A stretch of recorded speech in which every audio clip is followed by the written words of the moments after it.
What's the order again? Framework, theater, case?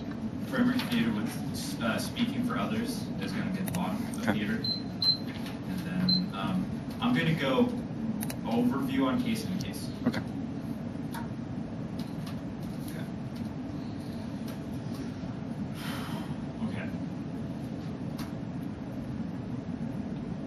Crossplay the analysis of role-playing good. We fit within the instance of role-playing. That is what our advocacy is. Here. At the top, cross-play links are the affirmative is an instant. The affirmative is an instance of catharsis. This is the story.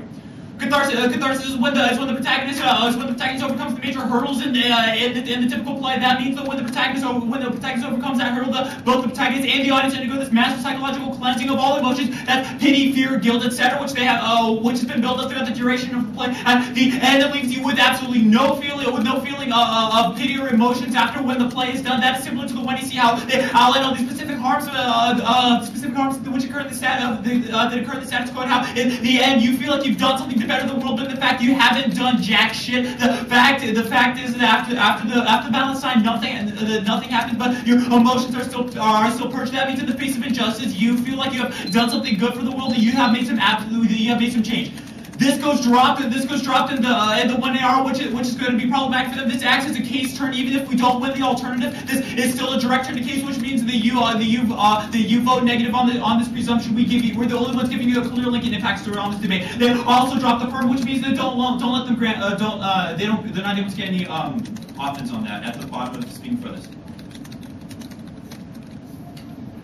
The negative makes no arguments for the speaking for others. This particular damning in several ways through the affirmative and the affirmation speaking for others through the genus evidence. They say that it's not only okay to speak for others, but it's okay to assign a solution, i.e. the plan, the mindset that's horrible, and this is the exact same mindset that perpetuates slavery, genocide, and the Holocaust, and this horrible atrocity of the world because people believe that they know what's best for people, even if they don't say it themselves, they have the power to assign solutions. This further impact of the fact that people become voiceless and leads to the genocide because people never have the ability to voice their own concerns on the affirmative because they will never be able to spoken because the affirmative teams of the USFG knows what is best. This leads to paternalism, which is the inherently increases the patriarchy, and the strong reason to vote against the affirmatives because the only advantage they claim to this destruction of patriarchy, they actually make it worse for through the affirmative plan. They spend no time on this, and the 1 AR don't let them make the arguments now. The affirmative spends 30 seconds on the argument, then we make the case.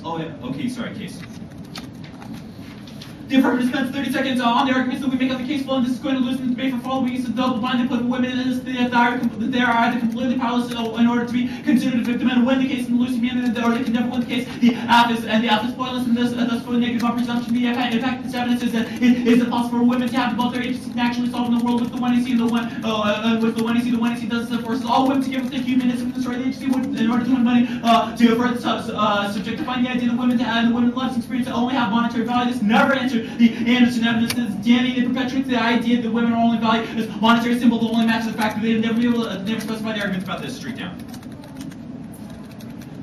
They don't get to debate with enough time to spare. Here's the argument. The Anderson, if when evidence is damning in the world of the status quo, the provisions of which women under the Commerce Clause have been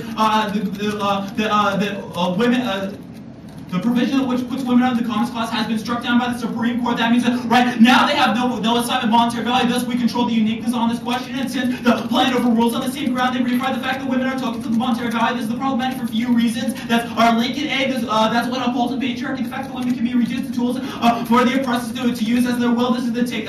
Their impact says that the true security can be achieved only with the elimination of rigid hierarchical gender distinctions. And B, this outweighs the affirmative when women become tokens. They are used by those with power, i.e. the capitalist system. When the dehumanization takes place, which Tickner says this causes nuclear war. This is going to outweigh this separate impact turn is going to outweigh the case for a few different reasons. First of all, because of the fact we control uniqueness, and second of all, in the status quo, these women are not viewed because we control the uniqueness. They're not viewed as tokens. They're viewed as human beings. Yes, there is abuse. There's abuse going on in the world, but we are the ones.